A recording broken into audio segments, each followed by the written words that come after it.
Doctor साहब, आपने interview में बहुत अहम वाकयात में भारत के मुलविस होने की निशानदेही की है। साथ में आपने ये भी कहा कि भारत ने जो पाकिस्तान के खिलाफ एक ज़बरदस्त कैंपेन करके माजी में बयानिया बनाया, एक स्टोरी वो बेचता रहा और वो स्टोरी दुनिया ने खरीदी भी। अमरीकी सदर तक ट्वीट करते हैं, भारत में जो हमला हुआ पाकिस्तान से मुतालबा किया जाता है कि उन लोगों के खिलाफ कार्रवाई करे जो उस हमले में मुलविस थे। अब पाकिस्तान के पास इतने सारे हमलों के अगर सबूत मौजूद हैं तो क्या दुनिया के सामने रखे जाएंगे और अभी तक क्यों नहीं रखे गए?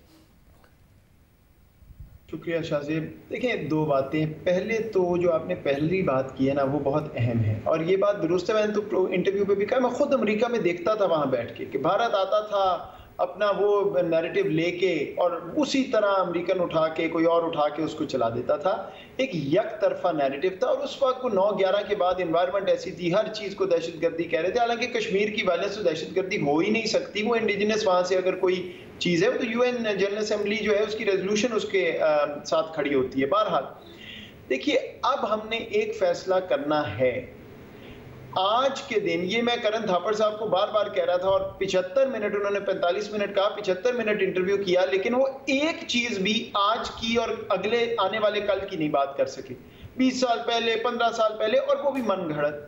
तो बात यह है कि मैंने ये बताया है कि पाकिस्तान के खिलाफ आज क्या हो रहा है, पिछले साल में क्या हुआ है, उस पे पाकिस्तान ने आज ये इंफॉर्मेशन रखी है और मोर इज टू कम। हम अब दुनिया में ये बात नहीं चलेगी कि जी वो पाकिस्तान ने कर दिया। हिंदुस्तान का चेहरा चीन को नजर आ रहा है और वो दिखा रहा है। नेपाल ने क्या किया, बांग्लादेश ने। अब ये वो मुल्क है जो अपने आप को एक सुसाइडल पाथ पे ले गया है। अच्छा, मगर मैं जानना चाह रहा हूं कि भारत ने पाकिस्तान के खिलाफ एक बयानिया भी बनाया, फिर पाकिस्तान का मौक़िफ़ है कि एफएटीएफ में भारत भरपूर कैंपेन करके पाकिस्तान को ब्लैकलिस्ट भी कराना चाहता है। अब एपीएस का वाकया 6 साल पुराना है, कुछ वाकया 2 साल पुराने हैं, कुछ वाकया 3 साल के हैं। 3 दिन के पहले वाकये पर भी वज़ीर आज़म ने भारत पर जिम्मेदारी डाली। तो पाकिस्तान भी क्या बयानिया बनाएगा, एक भरपूर कैंपेन करेगा ताकि दुनिया देखे और भारत को उसी तरीके से कटहरे में खड़ा करे जिस तरीके से पाकिस्तान के खिलाफ बातें की गई? अच्छा, एक तो मैं आपको ये बताऊं कि ये शायद हमारी भी कमज़ोरी है एज ए स्टेट सोसाइटी। हम ये सोचते हैं कि हमारे पास कुछ नहीं है, दूसरे का है। देखिए, डोसियर तो बड़ी देर पहले यूएन में भी गया है पाकिस्तान का, लेकिन यहाँ पे वो ना किसी ने पढ़ा ना देखा। जो मैंने बुनियादी बातें की हैं वो पिछले साल 1.5 के अटैक्स हैं। अब देखिए, मैं उनको ये बात समझा रहा था कि ये इन्वेस्टिगेशंस जो हैं ये बड़ी पेचीदगी में पेचीदा होती हैं, बड़ी बारीकी में जाना पड़ता है। ये उस तरह इंडिया की तरह नहीं है कि उधर हमला हुआ और 5 मिनट बाद खबर आ गई, पता लग गया पाकिस्तान ये। हमने पूरी प्रोफेशनली एक इन्वेस्टिगेशन करनी होती है, दुनिया को बताना है, हमारे पास एक एक उसकी कड़ी मिलनी चाहिए, तो इसमें वक्त लगता है। दूसरी बात ये शायद थोड़ा सा इंटरनेशनल एनवायरनमेंट भी होती है। जब आपको ये मालूम हो कि दुनिया ने या किसी मुल्क ने फैसला किया आपके साथ नहीं खड़ा होगा, उसको आप जितने मर्जी शवाहिद दें वो नहीं मानेगा। आज वो एनवायरनमेंट चेंज हो गई है। हिंदुस्तान का रूप वेस्टर्न दुनिया भी देख रही है। हर दुनिया का मुल्क चाहे उनके साथ ये नहीं कह रहा कि कश्मीर को आजाद करें, उनके मफादात हैं, लेकिन कोई ये बात नहीं कर रहा कि जो हिंदुस्तान कश्मीर में कर रहा है वो दुरुस्त है। सो इसलिए अब एनवायरनमेंट भी ऐसी है कि हमें पजीराई भी मिलेगी इंशाल्लाह और दुनिया के सामने चेहरा आएगा, लेकिन गोल से ना हटे। गोल मलामत लान तान वो नहीं है, गोल अमन की तरफ जाना है, लेकिन एक चेहरा दिखाना जरूरी भारत को, जिसके बाद तब्दीली आएगी तो हम आगे बढ़ेंगे।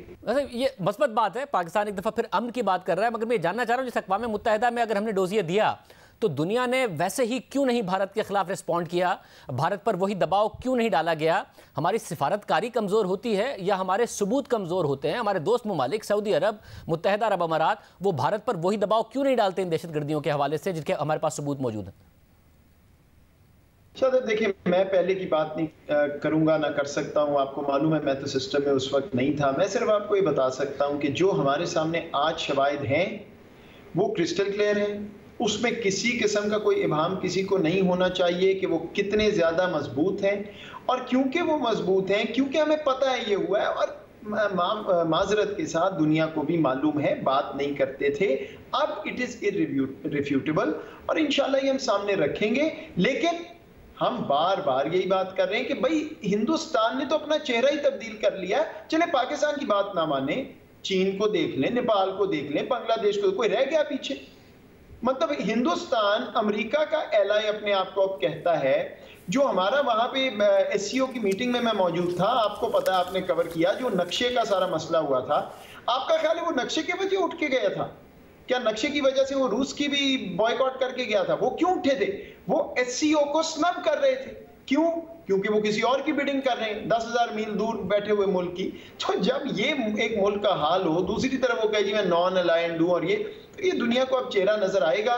बट देखिए, अल्टीमेटली इस खित्ते ने आगे बढ़ना है ना, हम भारत का इंतजार कर सकते हैं। हमने अपना इकोनॉमिक सिक्योरिटी पैराडाइम बनाया है, उस पर काम कर रहे हैं, और मैंने तो दावत दी है भारत को, साथ मिलें, आगे चलें, अपनी गुर्बत खत्म करें, खित्ते को आगे लेके जाएं। अगर वो इस पे बिल्कुल डटी गए हैं कि खुदकुशी करनी है, तो उसमें तो फिर अब हम कुछ नहीं कर सकते। But I hope better sense will prevail, क्योंकि अगर पूरा खित्ता आगे जाएगा तो सबका फायदा है। वैसे एक अहम बात यह है कि आपने बताया कि ये वज़ीर आज़म के कहने पर आपने इंटरव्यू दिया और ज़ाहिर फिर अमन की बात की, मगर वज़ीर आज़म ही नरेंद्र मोदी के ख़िलाफ़ उन्हें हिटलर कहकर बयानियाँ बनाते रहे हैं, ज़ाती तौर पर उनके बारे में ये बात करते रहे हैं। साथ ही 3 दिन पहले उन्होंने इल्ज़ाम लगाया फ़िरका वाराना दहशतगर्दी का भारत पर। आपने इतने सारे इल्ज़ामात लगा दिए कि इतने सारे जो दहशतगर्दी के वाक़यात हैं वो भारत ने कराए हैं। तो ऐसे शख्स से कैसे बात होगी जो पाकिस्तान में इतनी ज़्यादा दहशतगर्दी करा रहा है, जो हिटलर से जिसको तशबीह देते हैं। माजी में हिटलर के हवाले से चैम्बरलेन को आज भी याद किया जाता है for foreign policy of appeasement. तो कैसे बात होगी जब माजी में यह भी आया कि वज़ीर आज़म ने कॉल भी की तो नरेंद्र मोदी ने जवाब नहीं दिया।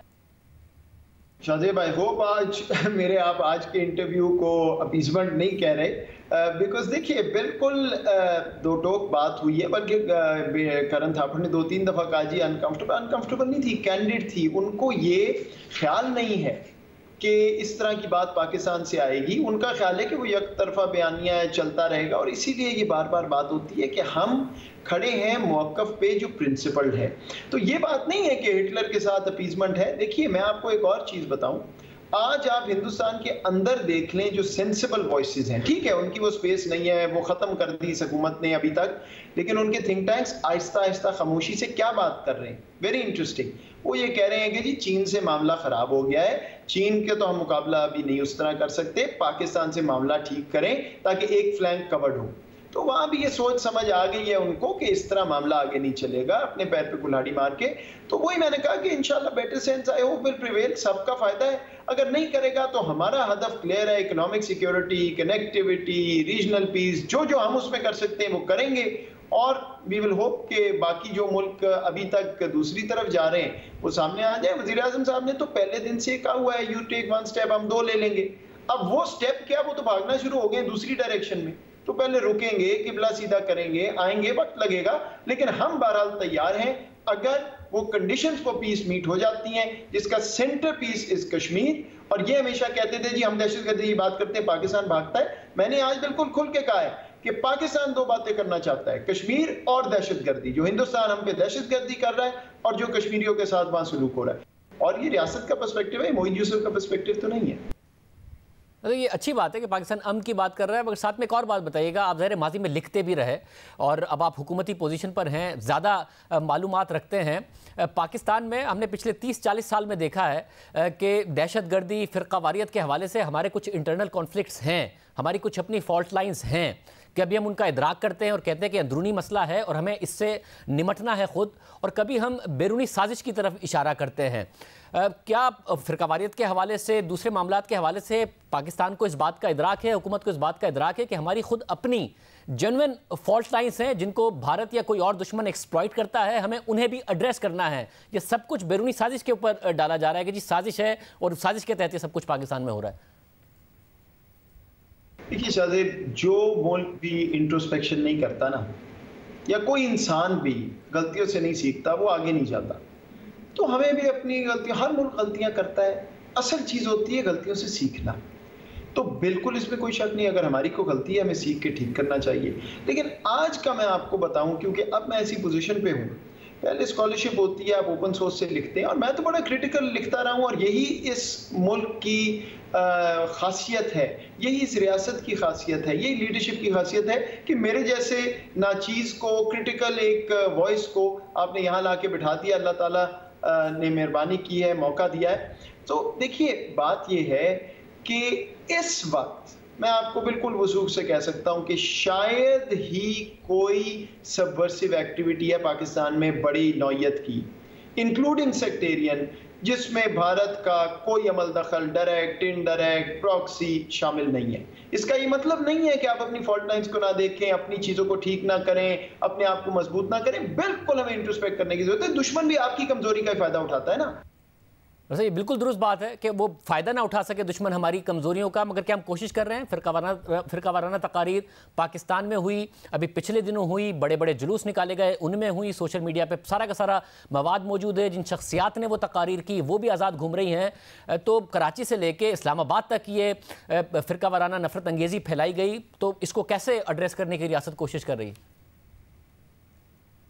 No question about it. देखिए, जहां भी हमारी वीकनेस है हमें उसको एड्रेस करना है। सिर्फ ये सेक्टेरियन इशू नहीं, जो भी इशू होगा वही तो मैंने आपको कहा है, बिल्कुल करना है। और रियासत की देखिए फैसले होते हैं, स्ट्रैटेजीज होती हैं, वो हर चीज़ जो है मंजर आम पे नहीं आती है।